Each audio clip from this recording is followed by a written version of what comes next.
Live from the North Carolina Museum of Natural Sciences in beautiful downtown Raleigh, it's the Science Café with your host, Chris Smith.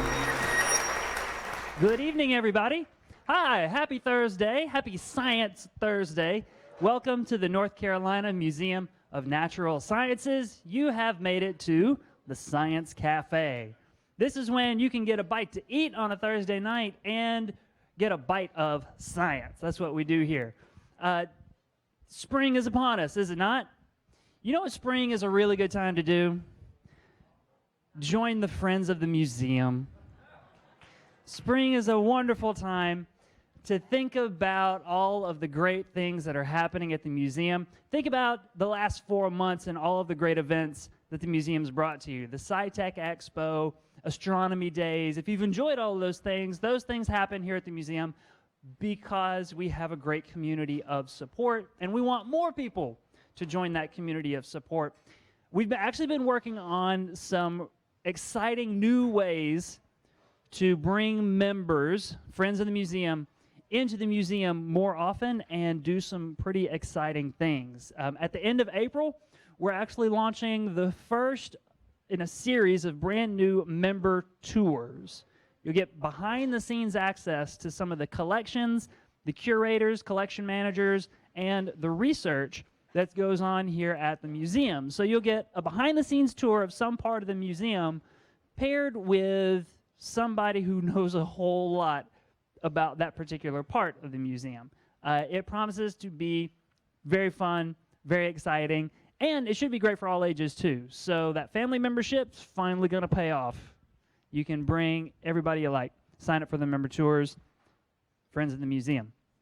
Now, tonight at the Science Cafe, we also have a sort of springtimey theme because with warmer weather in North Carolina comes everybody's favorite animals, right? What's y'all's favorite animals in springtime? Deer ticks, mosquitoes, Lone Star ticks. Yeah, I love them. I love them. In my life prior to the museum, I had a job where I was outside all 8 hours, sometimes more of the workday. And I was working in a forest, right? I worked at the Lemur Center at Duke, and the animals live outdoors, and so do the Lemur Center employees. So I was always outside, taking people around, and at the end of every day, every staff member was pulling off mosquitoes, ticks. We were putting on anti-itching creams. Chiggers were awful. I don't know if we're even going to talk about chiggers or not. Those are a particular degree of evilness that we probably shouldn't get close to. But these critters, ticks and mosquitoes, were a part of my everyday life. At the Lemur Center, we would be very cautious about how we remove ticks, of course, and then we would always place them in little vials of alcohol. And at the end of the fall, when tick season was sort of beginning to wane as the temperature got colder, we would count them up. And not the ticks, the vials, because we would fill up these tiny little things full. And I don't even remember what the record is, but it was too many. It was too many. So these creatures here in North Carolina, for many of us, they're a part of our everyday life. Even if you don't trek through the woods often and get covered in ticks like we would, if you're just sitting out on a patio trying to have a nice meal in downtown Raleigh, you might still be fighting off the mosquitoes. Tonight, to give us some special insight into these special creatures, the ones that we all know and love the most, we have Alexis Barbarin. She's with the Division of Public Health. She works right there. Right across the street is her office, and she works for the state of North Carolina to keep you and I safe, I do believe. She's a public health entomologist, so she is spending her time understanding these critters in our communities in order to keep you and I safe. Give her a warm round of applause and welcome to the stage, Dr. Alexis Barbarin.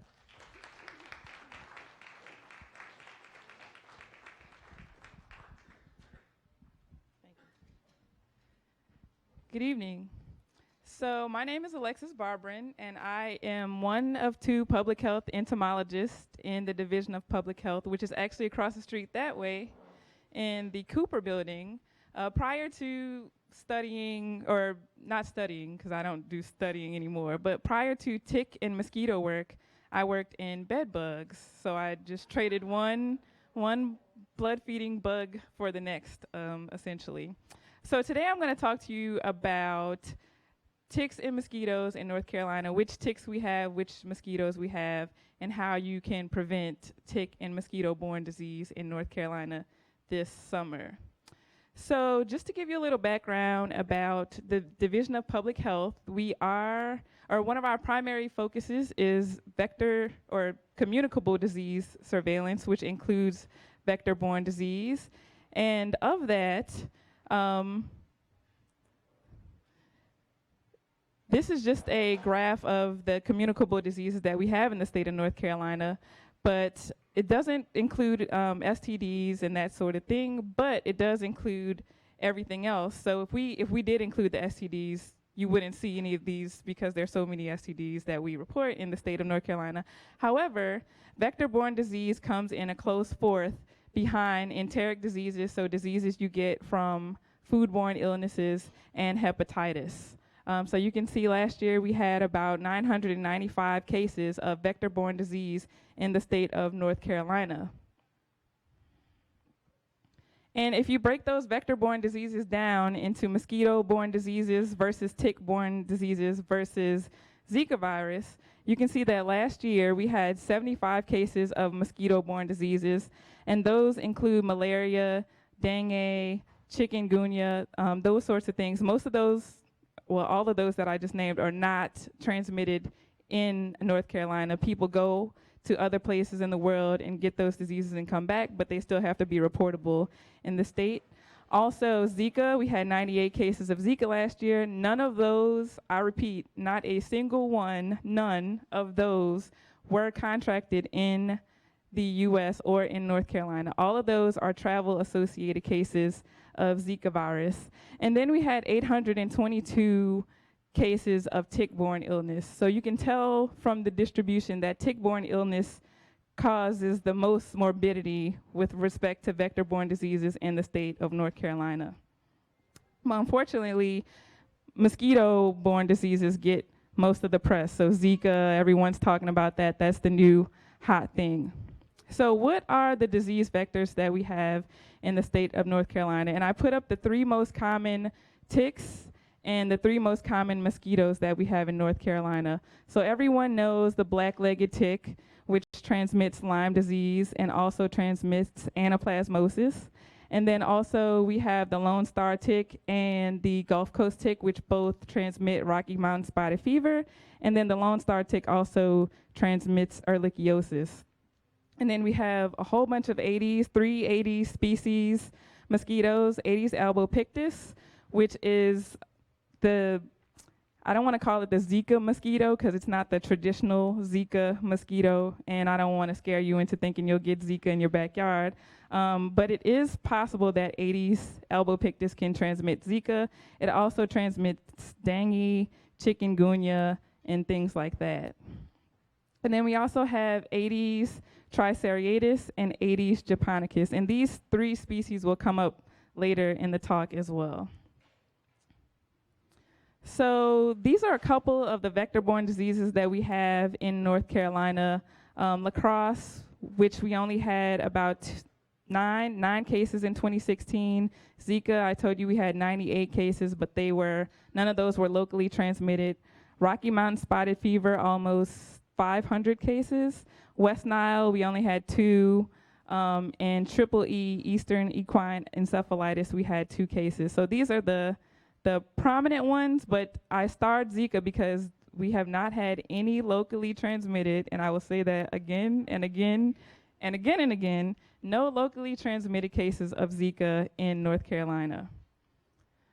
So this is a map of the Zika distribution. So Zika is an emerging disease, and people are talking about it. It's always in the news. People call worried if they go to certain parts of the world, should they be concerned about Zika? And the answer is probably yes, but not here. So Zika is very prevalent in South and Central America, also Central Africa and Asia and India as well. There are 2 places in the U.S., you can see they're outlined here, Texas and Florida, that have cautionary areas of Zika. What does that mean? That means that you should be cautious, but there is still no local transmission, at least not at this time, of Zika in those areas. So Brownsville, Texas is one, and then Miami-Dade County, Florida is the other. So again, you can see no transmission in North Carolina. None. 0. Zip. Zilch. Nada. None. Again.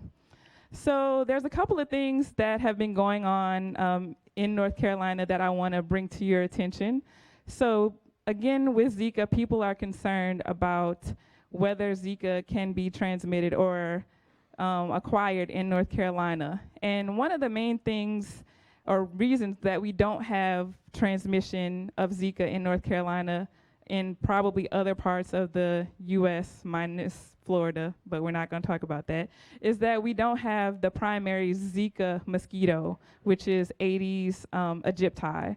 So in order to figure out what mosquito species we had in North Carolina, what we did was hire a couple of universities to go out and do a mosquito survey to determine what mosquitoes we have in containers here in North Carolina. And we did this across the state in 18 counties from the coast to the mountains. And what we found that the majority of species that we collected were Aedes albopictus. We also had Aedes triceriatus and Aedes japonicus, but at no time did we find Aedes aegypti. Now, does that mean Aedes aegypti is not in North Carolina for a fact? I wouldn't put my job on that, no. But it's possible and probable that there are small populations and they're just not widely distributed, which is good because we don't need any transmission of Zika here. So another thing I want to bring to your attention is a cool study done by Kristen Hopperstead and Michael Reiskine in the Department of Entomology at NC State. Go Wolfpack. And what they did was drive around to gas stations, and they noticed that gas stations had these tubs, of course, to clean your windshield with. And in these tubs, they would find dead mosquitoes. So they figured that this could be a possible way for researchers and possibly public health folks to look at what mosquitoes we have in this state in a very cheap and efficient and quick way. So basically they drove around, they looked for these wash basins, and in there they looked in there and they would find mosquitoes. So, let me go back. So basically they found these dead mosquitoes and they decided they were going to do this all across Raleigh. So they went to 34 gas stations across Raleigh, some within the Beltline, some outside of the Beltline, and you can see here on this map where they went. And in those gas stations, they found that about 32% of the gas stations surveyed had tubs that had larvae. So of the 34 gas stations, 32% had tubs with larvae. And of those tubs with larvae, which was about 150, 24% of them had mosquito larvae. 15% of those were Aedes albopictus, and 9.3 were a Culex species, which basically is a container breeding mosquito and a nuisance mosquito, which also can possibly transmit West Nile. And then some of those basins had both of those species. And also what they did was look at the color of the water. Like this was a pretty cool study. They looked how dirty was the water. Was it blue? Was it clear? Was it brown? And they found that the Culex species really didn't care what color the water was, but the Aedes species only like clear water. So they were like highfalutin, clean water mosquitoes, basically. So now I'm going to switch to ticks, which a lot of people are concerned about this summer and every summer, really. So if you look at the tick-borne diseases in North Carolina that were reported in 2016, you see that Lyme disease and spotted fever rickettsiosis, or Rocky Mountain spotted fever, were the 2 most common tick-borne diseases reported in 2016. So Rocky Mountain spotted fever in North Carolina has 4 vectors. the American dog tick, brown dog tick, Lone Star, and Gulf Coast tick. And most of the cases of Rocky Mountain spotted fever in North Carolina are transmitted by the last two, so the Lone Star tick and the Gulf Coast tick. And if you look at the incidence of Rocky Mountain spotted fever in North Carolina between 2011 and 2015, you can see that it is fairly evenly distributed. There's only 3 counties, one of them being Ashe County, that haven't had Rocky Mountain spotted fever in those time periods. And the counties that are darker, so the red, orange, and dark yellow, have the higher incidence of Rocky Mountain spotted fever across the state. So the next thing I'm going to talk about is Lyme disease. So in 2014, a couple of public health departments got together and they looked at the geographic distribution and expansion of Lyme, essentially from the north down into Virginia and into North Carolina. And what they found was that about 13 years prior, Lyme disease entered or began showing up in the northern parts of Virginia. And then as time passed on, Lyme moved southwest down Virginia and into North Carolina about 4 years ago. So you can see that at that time, there's very few cases of Lyme disease in the northwestern part of our state. But if you look at the incidence of Lyme in North Carolina, you can see that that area, the North Carolina-Virginia border on the western part, northwestern part of the state, is exactly where we have the majority of the cases of Lyme disease. So on this map, the darker counties are the counties that have higher incidence rates of Lyme disease. So tick surveillance in North Carolina is always an interesting thing to talk about.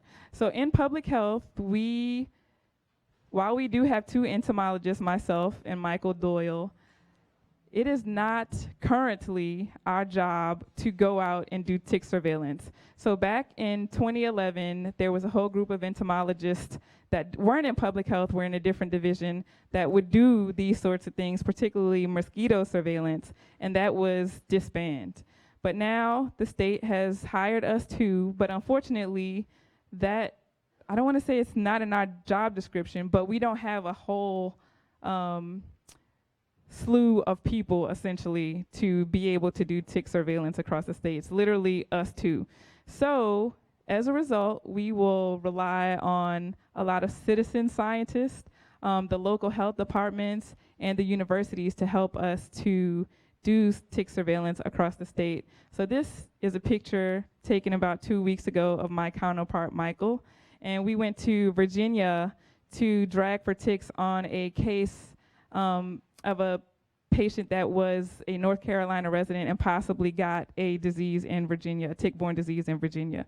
So we're working with the counties and also other state health departments to try to come up with a plan for tick surveillance in the state.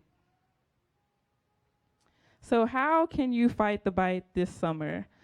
As far as mosquitoes, well, this picture is a drawing created by a student in 2011 from Sacramento as a part of their Fight the Bite campaign, which encourages students to help prevent mosquito and tick-borne diseases.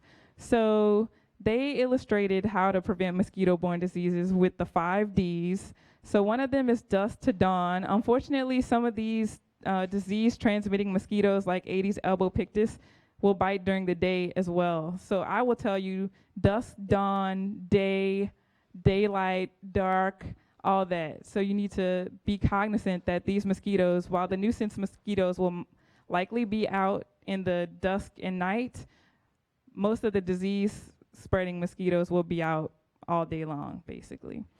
So be careful with that. Also, you want to dress. Watch how you're dressing. If you're going outside and you know you're in an area that has mosquitoes, wear long pants and long shirts, long sleeve shirts. If you have a yard that has a lot of flowers or pots or tires or anything that can collect water, you want to drain those to prevent mosquitoes from establishing a habitat. You also want to make sure your home is secure, so close the doors. If you have a door or window open, make sure your screen is without holes, so it can prevent mosquitoes from entering the house. And also, you can protect yourself using things like DEET and other repellents that repel mosquitoes. And then with respect to ticks, and not just fighting against Lyme disease, but all tick-borne diseases, when you go out into an area that is tick habitat, and that is pretty much any habitat around here almost, you want to make sure that you wear long pants. If you're hiking, you want to wear long pants and tuck your pants into your sock to prevent ticks from getting onto you. You can also wear repellents like DEET or Picardin, or you can wear pesticides like permethrin. The only thing about permethrin is you cannot spray your clothes while you are in them. Don't do that. Bad things happen. You also want to wear a hat, and you want to wear light-colored clothing so that you can see if something is crawling on you and you can remove it. Also, when you get home, a good thing to do is to shower and check your body to make sure there are no ticks. Most of the diseases, minus one that I could think of, but most of them take 24 to 36 to 48 hours for you to get. So that's enough time for you to get home, shower, check your body, wash your hair, and make sure that you don't have any ticks attached to you. So with that is all I have. This is just a children's comic that the CDC created to encourage kids to prevent Lyme disease. And the one kid decides that he doesn't want to follow directions, and he ends up getting Lyme disease and has to, unfortunately, go home. So that's all I have, and I will take questions. Let's give her a round of applause. I'd clap too, but I'm all itchy right now. I don't know. So this is the part of the cafe where you get to ask your questions. If you have questions, insights, comments, raise your hands. Katie and I have microphones. We'll bring a mic to you, and then we'll bounce back and forth for Q&A. Well, hi. Yeah, that was a great talk. I had one question. I've never looked it up before, but do you know how do mosquitoes get the Zika virus? So mosquitoes get Zika virus from people that already have Zika virus. So basically it cycles within humans, essentially. A non-infected mosquito would have to bite an infected human, and then the virus replicates in the mosquito, and then the mosquito can then transmit it on to another human.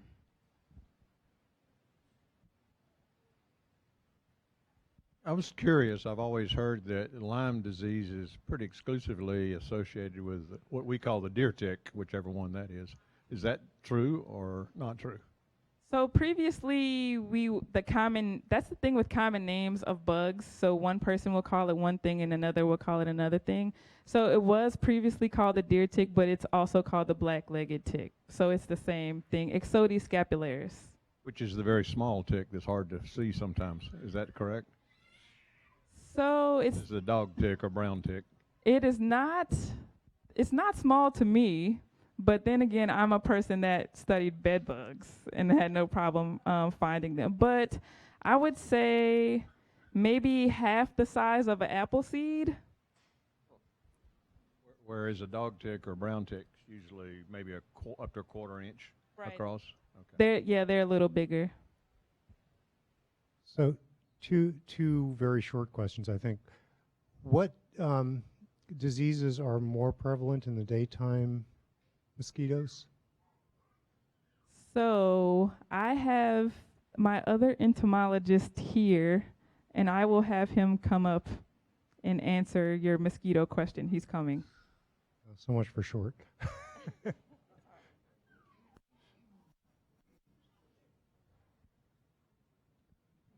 Hey, I'm Mike Doyle. So I work with Alexis. Thank you. So the question was, The question was, in the back. what are the diseases of the daytime, the more prevalent diseases of the daytime mosquitoes? Sure. So in the United States, Zika, of which we don't have any in North Carolina. Did you mention that? Yeah. So Zika, dengue, chikungunya, pretty much these are Asian or North African species, and they tend to bite during the daytime.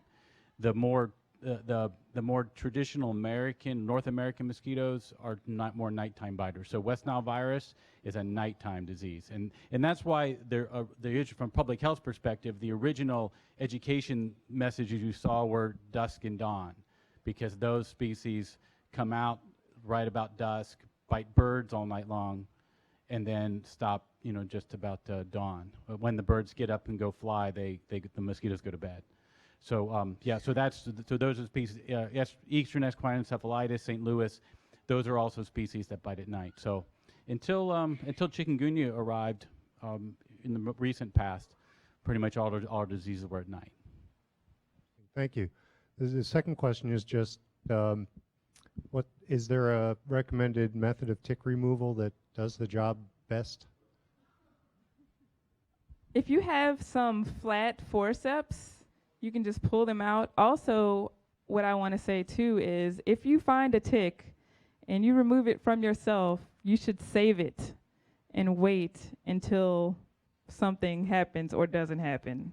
If nothing happens, then good, get rid of it. But if something does happen and you have to go to the doctor, then you can bring that, and then they can either subsequently test it or find a facility to test it.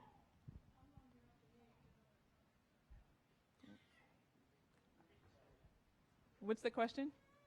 How long do you have to wait until?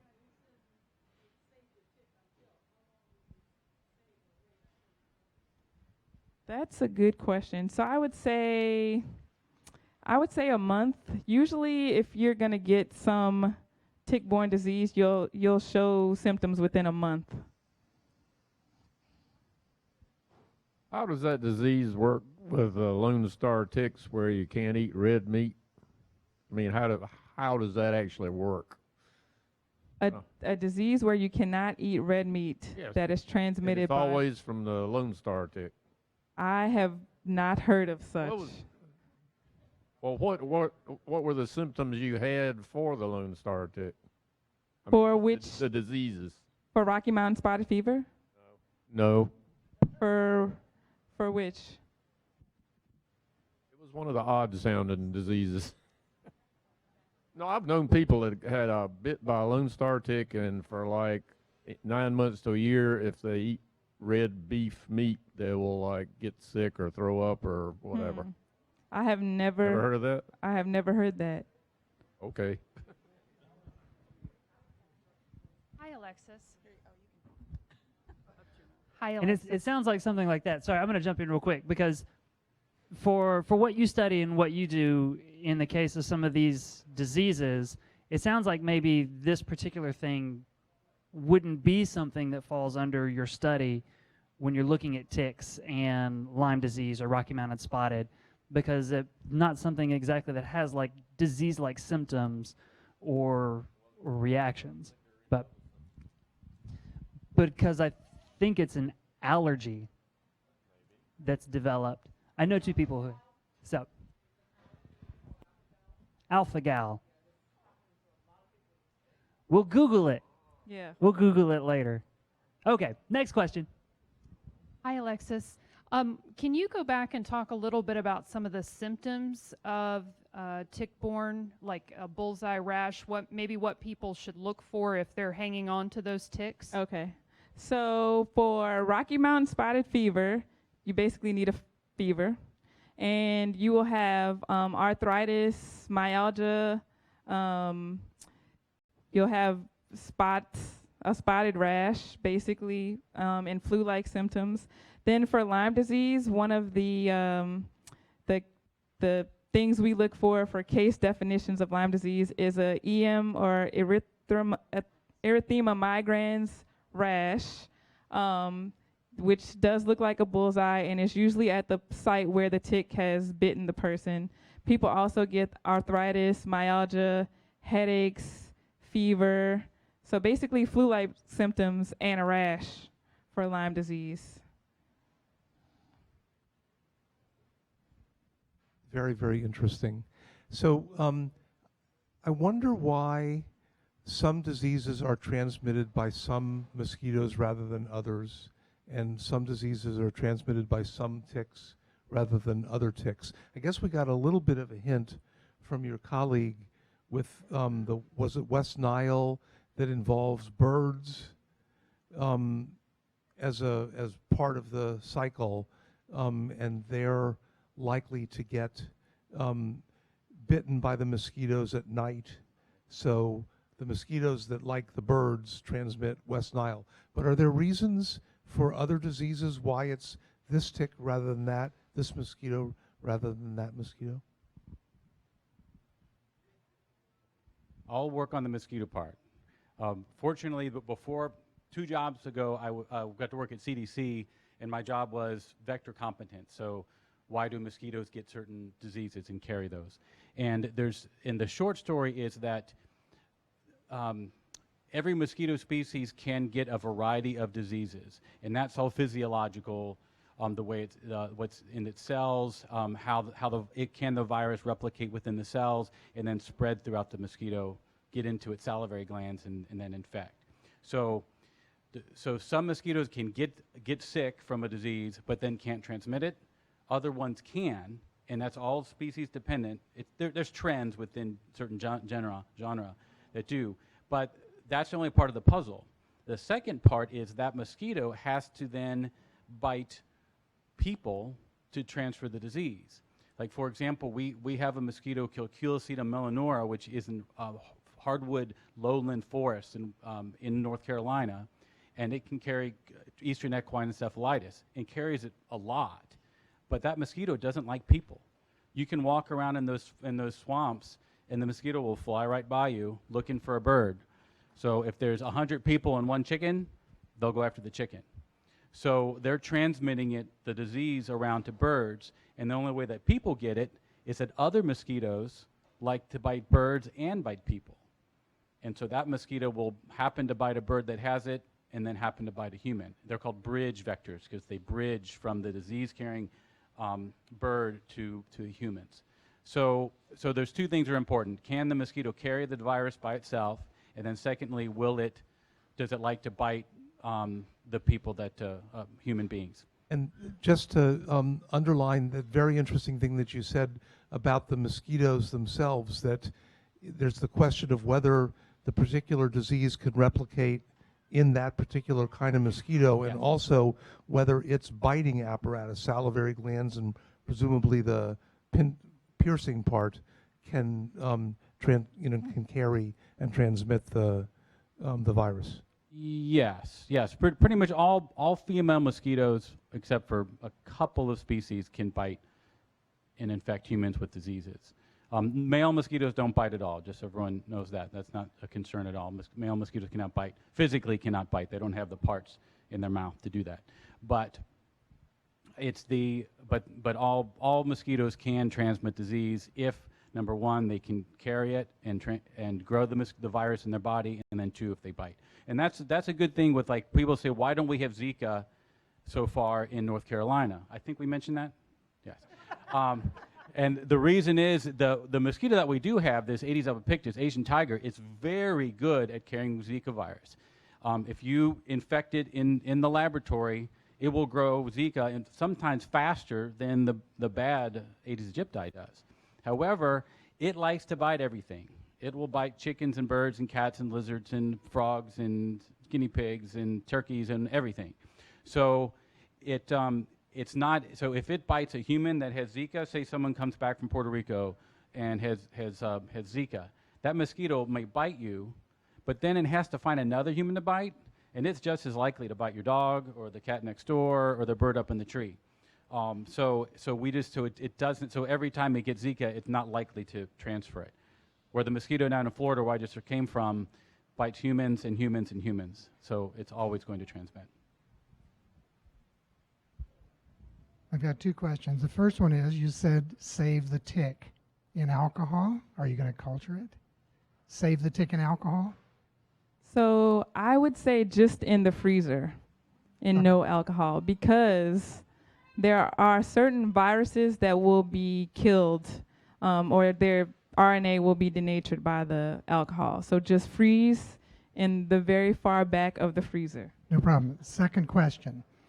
In the vernacular, what are the predisposing conditions for a bad tick summer? Rain, dry, what sets it up for a bad tick year? I wouldn't say that we really have bad tick years per se. So ticks have like a 2-year life cycle. So for the most part, they don't depend on temperature and water and all that stuff. What they do depend on is a host.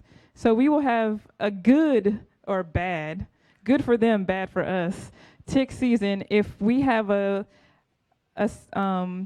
summer where there's like a lot of acorns and stuff like that. So then mice can feed on acorns and stuff like that, and then the ticks can feed on the mice and then move on to the deer. So if we have like a lot of mice for ticks to feed on, a lot of deer, essentially a lot of hosts, then we will have a bad tick year. So that's the one way, I guess, that weather indirectly affects whether we will have a bad or good season. But pretty much their life cycle is dependent on the presence of finding a host and how easy that is. Can you talk a little bit about what your sort of projections for the spread of Lyme disease are? So my understanding is that it started in Lyme, Connecticut, and it's moving out from there. Do you expect it to continue to spread out north, south, and west? And are we beginning to get a better grasp of how to identify and treat what I gather is a sort of hard to identify disease, hard to identify and hard to treat, perhaps? So, okay, first question, do we know where they're going next? Not really. It's possible that they are more prevalent in North Carolina than we know of, but we don't know because we need people and people to do surveillance in those areas. So in public health, we do human surveillance. We look at the human aspect of disease incidence. We don't necessarily look at the disease prevalence in ticks. So that's what we're in the process of trying to develop through grants. What was the second question about treating? Well, yeah, and maybe that's outside your bailiwick, but my sense is, just from anecdotal, what I hear is that it's a relatively hard disease to identify and to treat. And as it spreads around the country, are we getting better at that? Are we dealing with the spread of this disease? So I think the ability to identify it and treat is somewhat separate from our ability in public health. So we follow surveillance guidelines based on CDC rules to determine whether someone is positive or negative for Lyme disease. Now, does that mean because we say they're negative that they are in fact negative? Not necessarily. We have to follow specific rules. But for providers, there's tests for them to determine whether someone is positive or negative for Lyme antibodies, and then they can treat accordingly. And it's been my experience in closing the human surveillance cases that doctors are treating even before they get a positive from a test, because you don't want someone to sit around being sick for a week while you wait for a test to come back. So usually when doctors suspect that it's Lyme, it's been my experience that they have been treating for it. Yes, you had mentioned about the transmission of, let's say, Zika is from the mosquito biting one person that has Zika and then biting someone who doesn't. Where does the original case of Zika begin? So the very, very first case of Zika was in a sentinel monkey in the in the Zika forest in Uganda. That's where it originally was. So the Zika virus affects primates, humans, and monkeys. And just like yellow fever, there's a cycle of mosquito to monkey, and it's called a sylvan cycle. So it's in forest. And Zika was probably being transmitted back and forth between the mosquitoes and the monkeys in that forest for some time. But what happened was that mosquito, which usually preferred to bite primates, got a taste for human blood. and then started moving into villages, and then that mosquito physically was transferred into the New World, generally during the slave times, several centuries ago, went in the Caribbean, and then spread all over the warm weather world, and so lives with people. So it developed its taste for primate blood with primates, and then shifted slightly to humans. And that's how that started. And recently with Zika, it was limited to some small areas, but there's the mosquitoes can change their behavior some, and the virus can mutate some too, so it becomes more likely to be transmitted by one mosquito or another. We saw that with West Nile for sure. It adapted in North America, and it appears that Zika. This is all it's not proven presently, but there's some interesting thought and some evidence that it changed in South America to become more better able to spread quickly. So I've been in a couple situations where you're with a group of humans, and one human will claim always that they get bitten by mosquitoes more than the other humans, say at a picnic table or whatever. Another related situation is a bunch of people are out hiking, and there's a dog with them. The dog gets all the ticks, many more than the humans. So one thing I was wondering about is there any attraction to, say, higher skin temperatures, or any explanation about why this might be true?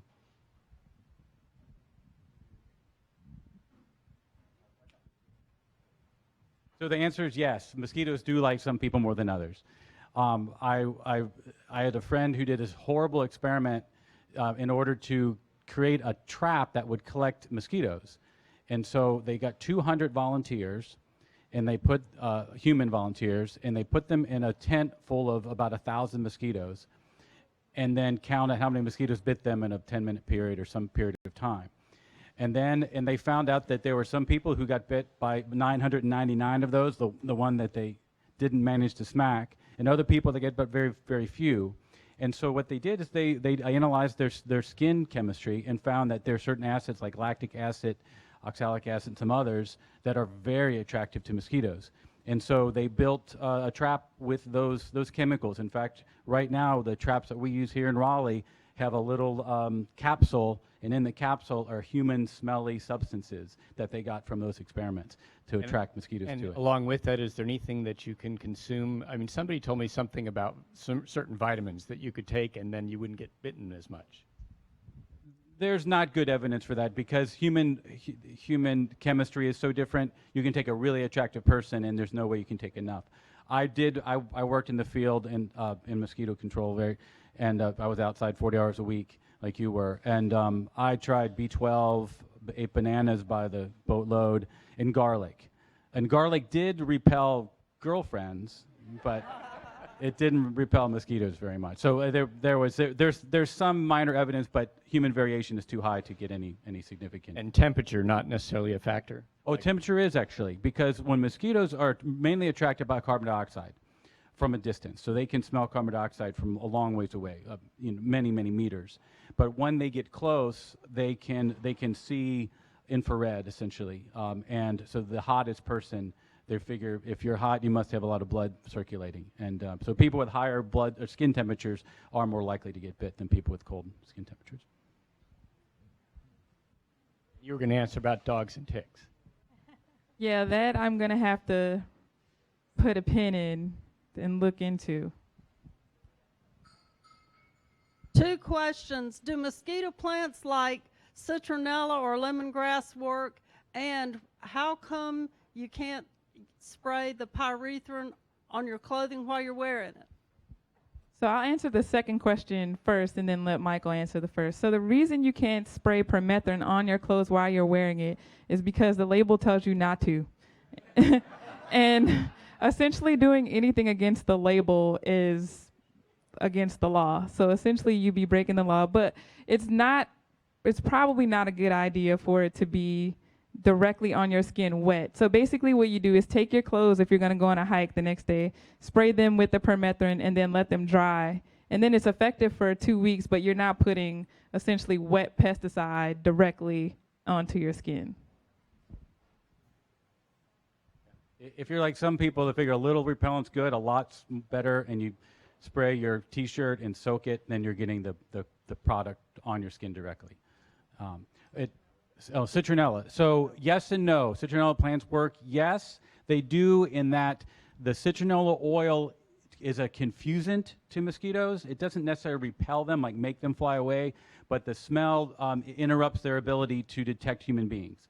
So citronella oil, and a lot of these rosemary oil, garlic oil, others confuse the mosquitoes and they can't find us. So yes, it does work. However, the oil has to be in the air at a high concentration to work. So if you had a plant sitting on your porch, it's not giving off very much oil and therefore isn't going to repel. My idea was to hybridize Kentucky bluegrass and citronella plants, and then you can just mow your grass every day and you'd have oil everywhere. And that probably actually would work, but no, it's like I said, it works great for the plant. The plant's protecting itself from has its own toxins to protect itself from insect pests, including in mosquitoes, being one insect. But the oil is much better if you put it on your skin or on your clothing and that type of thing. And there are lemon oil, eucalyptus oil products that CDC has looked at and are fairly effective. Hi, I'm Dexter. Oh, okay. Are there any diseases that both ticks and mosquitoes carry?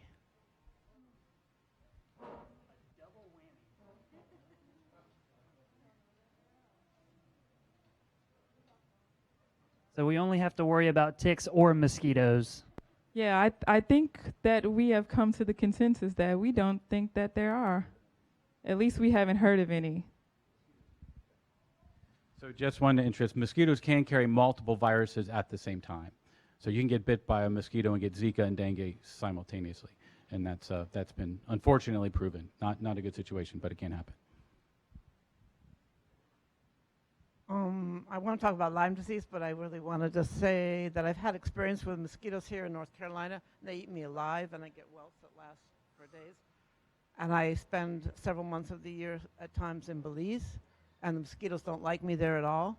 Same chemistry, everything, and they like other people like crazy, and they get infections from their bites and all that. So I don't know what that does, why that happens, but it's strikingly cut and dry difference. But Lyme disease, I moved to North Carolina in 2008. In 2009, I got Lyme disease here. I hadn't been out of the county, let alone the state, and I had a bullseye rash and all the symptoms. The doctor did not report this to public health because she didn't bother to test, because the tests in the early stages are so useless because you need to have antibodies to have it show up. And I have a public health background. I've since become very involved with an organization has a website, tic-nc.org, if anybody wants a lot of information about ticks in North Carolina. And I'd just be interested to hear your take on the testing that is available, the problems with the antibodies taking a long time to show up, people usually getting treated before then, hopefully many doctors still denying that we have Lyme disease in North Carolina, and what happens when you don't get treated, the severity of the disease that happens long term. I also in the past lived in Vermont and know people there still, and in northern Vermont there was no Lyme disease there. It's now spread north as well as south. It's all over Europe, it's in Central America, all over the place. Tick-borne illnesses. Okay, so there's it's big and scary. 5,000 questions in there, but I'm going to answer what I think I remember. So even if you get Lyme, or even if it's treated in the early stages, your body has already mounted an immune response, so you should still have antibodies present. So I don't know why exactly your particular doctor didn't report this, and maybe they did, but you don't know because you don't always know. But for us and our statistics in the Division of Public Health, basically we are bound to CDC guidelines, which requires antibody tests or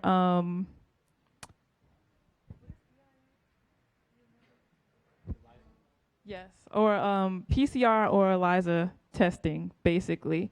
So if you don't have both, basically, then you are a probable case. If you have Or yeah, if you don't have both, you're probable. If you have both, you are confirmed. So we have a lot more, way more confirmed cases of, or probable, cases of Lyme disease in the state, and that's mostly because people, in most cases, people get sick and they feel better, so they don't go back and get a second test. And we need 2 tests, basically, to make you a confirmed case.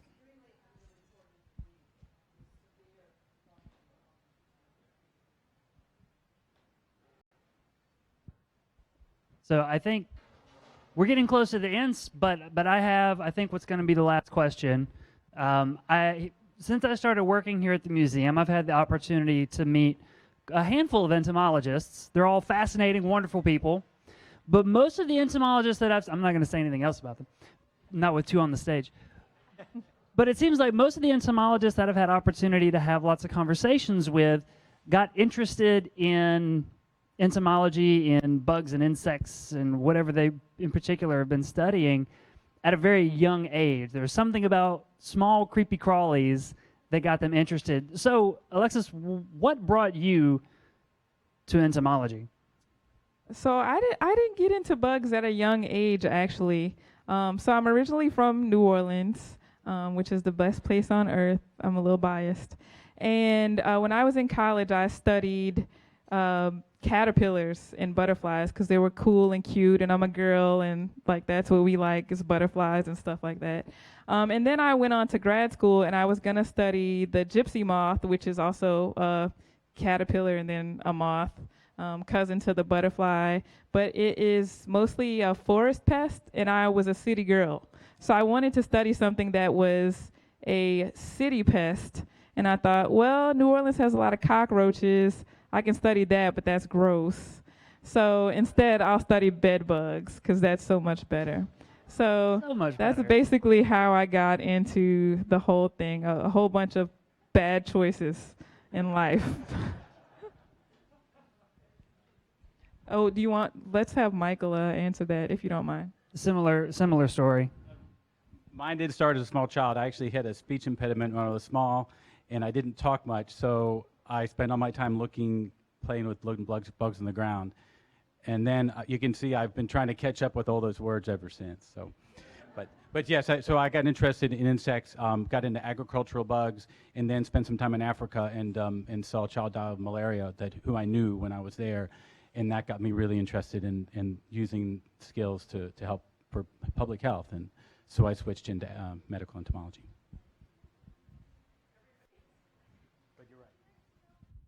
Mosquito Authority or places like that, are they worthwhile?